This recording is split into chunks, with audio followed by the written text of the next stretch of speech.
I'm here with Jason Bell, former Cowboy, Texan, and Giant. You can find him on Sky Sports, here with us at talkSPORT, and his podcast, Jason and OC, weekly. So, Jason, how's it going? It's going well, man. Always a pleasure to be in here, talk a little ball, have a little fun. I love this office. Dude, it's nice. It is. It's fun. It's just sports. You know, I got no problem with that. Just sports, man. So, heading into week 4 of the season, last night we had a little Cowboys Giants action. Not the most riveting game, but what are your thoughts, takeaways from that? Well, I knew for the Cowboys to come out victorious, Dak Prescott was going to have to throw and take advantage of the Giants' defensive backfield, and he did that. And Malik Neighbors, I mean, they tried to use him as much as possible, but obviously he went out injured at the end, and you don't want to see Micah Parsons go down. You saw that happen. They need to make sure they get him healthy. That is the Dallas Cowboys, because if that defense is going to have any hope of having any success or fixing things, it's up to him. So, you know, they needed the win for Dallas Cowboys. It's tough to see my Giants lose. Something might happen. I mean, they need to figure it out soon, or else there might be a shakeup at the going into next year with the. I don't want to throw it out there yet, but I mean, in the coaching department, it could be a change. Yeah. All right. So speaking of the NFC East, we can stay there. Jayden Daniels, coming off that Monday night, was historic in a lot of ways. What are your thoughts? Well, a rookie playing like that, you know, if you're a Washington fan, you are excited. I mean, what I like is in the fourth quarter, he saw what they were doing to him, bringing a lot of pressure, and he took advantage of it. Big time throws at the end. I mean, you see with his mobility and his arm strength that the future looks bright for him. You never want rookies to be overwhelmed, and he seems very calm every game he's in. I like his presence. I like what they have as far as the future is as he's concerned. So hopefully we get to see more improvement with him as the weeks progress. So naturally, of course, he's always going to be compared to Caleb Williams, and Caleb has had his moments in the first couple weeks, but also his struggles. And so when you compare the two, what are your thoughts of why Jayden has found so much success so early and why Caleb has struggled out of the gate? Situation, you know, when you look at the Bears, you look at what they're asking him to do. They're trying to get him to throw a lot, drop back a lot. The offensive line isn't holding up. You really want him to have more of a run game, right? Take the pressure off him. That's what you want to do with a rookie. Make sure you establish a run, and then if he's got to throw the ball, 20 times a game, 21 times a game, there it is. So I think there's a lot of pressure on his plate. He's got to play quarterback in the pocket a little more. He's moving around a lot, trying to create, and that's difficult. But we see he has the arm talent.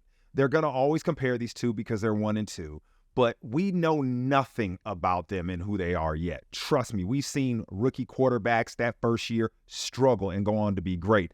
Peyton Manning being one of them, Troy Aikman way back in the day. So you just need to let these guys evolve. Give them time. Caleb Williams will be fine, but it's going to be a tough year.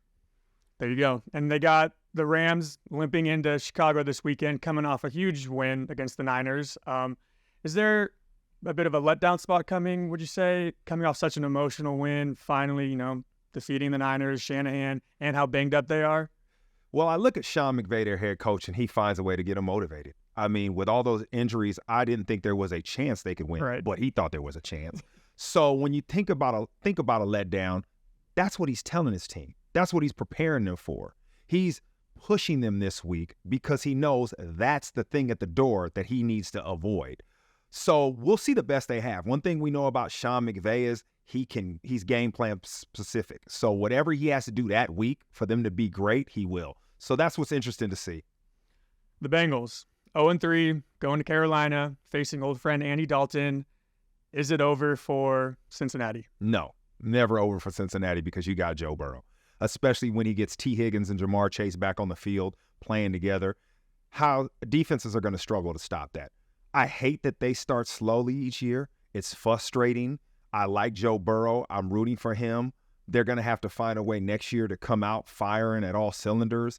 But with this offense, Joe Burrow, as long as you protect him and the offensive line is, with those receivers, they're a matchup nightmare. So I see them having some success in the future. It's going to be hard, right? It's coming back from this, but they're going to win some games. All right, Sunday Night Football, big one. Ravens, Bills. Lamar Jackson, Josh Allen. Doesn't get much bigger than that. Well, let's start here. Did we sort of have the Bills under the radar heading into the season? Diggs leaves. There's a lot of offseason chitter chatter about, what they will look like coming in, and McDermott, hot seat or not. Did we underestimate the Bills so far? I was a Bills hater, I have to admit. I thought they were not going to have the success that they've had because of the injuries on defense. When Matt Milano went out again, I'm thinking, this is it. How are they going to be able to stop anybody? I knew Josh Allen was a superhero. Every time he's on the field, he looks like the best player. The way he is at this moment, he is the front runner for the MVP, in my opinion. They can run the ball, and he's making wild plays when he needs to be. But he can be a precise precision passer throughout the game. And everybody else on offense has stepped up. So, yes, I underestimated them, and I think a lot of people did. But the culture there seems to be magnificent in what Sean McDermott has established. So they, right now, are the team everybody needs to worry about, because if you're playing like they are with balance on offense and defense, you can run the ball, you got probably the best player on the field in Josh Allen, who always gives you a chance in the fourth quarter. So the Bills are 3-0. The Chiefs are 3-0. Both have done it in different ways. The Bills have been rolling through everybody. The Chiefs, they've been scraping by and getting wins. And Mahomes hasn't looked like, Mahomes that we are used to seeing. And Kelsey obviously has struggles. So how scary is it for the rest of the league that they're still stacking up these wins and not even playing near their peak? Frightening. And this is when you look at great teams and players and coaches and organizations that know how to win, they get these kind of games. It doesn't look great. The best player says he's not playing at his highest level. That is Patrick Mahomes. But they're stacking wins. And it's because that defense is playing well. They're up to the challenge every single week. They carried this team last year when they won the Super Bowl. So now, if they continue to do that and the offense continues to evolve, when you have Patrick Mahomes, you're going to be in the championship rounds and playing well. Because one thing this team knows how to do, it knows how to meet a challenge, especially later in the season. Heading over to Monday night, we got a doubleheader. Dolphins, Jags, not so great. Or excuse me, Dolphins, Titans, so not great. But we get Lions, Seahawks, so that'll be nice. So Lions, what do you make of their start so far? Man, the Lions, they have a lot of pressure on them because everybody expects a lot out of them. And they're playing good ball. I think they're getting better. The one thing about the Lions is this team has an identity, and they need to play with that. I like the way the defense has gotten better and evolved, because that was the weakness. As long as Jared Goff is able to manufacture big throws in the pocket, especially in the play-action pass game, they can get explosive that way. They're indoors. We know he plays better like that. But this is a challenge. This is tough for the Seahawks, too, because as good as they've played, this is their toughest team that they've went against. So we're going to see exactly who and what they are, because this is a formidable opponent that they're going up against with the Lions. All right, we'll wrap it up. Kind of personal question, I guess. I gave you the intro off the top, forgot to include them. Probably the most important thing about you, former Bruin. As a former Bruin myself. You're a Bruin? I'm a Bruin. Oh, my gosh. This has got even better. This is amazing. Class of 2019. Oh, my gosh. I was not a Bruin in 2019. But I know they got your boy as our head coach. Mm-hmm. And we knew, it was going to be a challenge. And we've seen that the first, couple weeks of the season. Now we got Oregon coming to town at the Rose Bowl.